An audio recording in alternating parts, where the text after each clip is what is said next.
একটা বিষয় খুব গভীরভাবে খেয়াল করুন। মানুষ আমাদের প্রিয় নবী হজরত মুহাম্মদ সাল্লাল্লাহু আলাইহি সাল্লামের সুন্নত পালন করার উদ্দেশ্যে কেউ দাড়ি রাখে, কেউ টুপি পরে, কেউ পাঞ্জাবি পরে। সেখানেও নানান আলোচনা আছে। কারো লম্বা টুপি সুন্নত, কারো গোল টুপি, কারো বা পাঞ্জাবি কাটা, কেউ আবার নামের আগে মোহাম্মদ।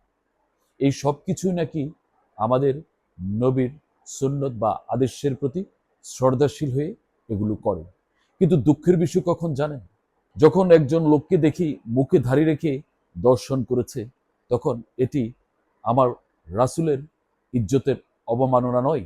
যখন দেখি একজন লোকের নামের আগে মোহাম্মদ আছে, সেই লোকটিকে দুর্নীতির অপরাধে হ্যান্ডকাপ পরানো হচ্ছে, তার নামের আগে মোহাম্মদ, এটি কি আমার রাসূলের অবমাননা নয়?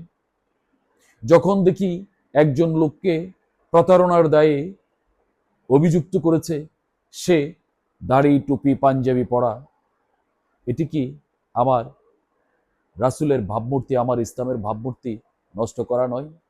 যারা ঠিকমতো লেবাস করছেন কিন্তু চরিত্র পরিবর্তন করছেন না, তাদেরকে বলবো আগে চরিত্র ঠিক করুন, পরে লেবাস ঠিক করুন। তাতে করে আমার রাসূলের এবং আমার ইসলামের ভাবমূর্তি রক্ষা হবে। অন্যথায় আপনি যা করছেন তা আমার ইসলামের, আমার রাসূলের ভাবমূর্তি নষ্ট করছেন। সবাই ভালো থাকবেন, সুন্দর থাকবেন, ভালো কাজে ভূমিকা রাখবেন। আসসালামু আলাইকুম।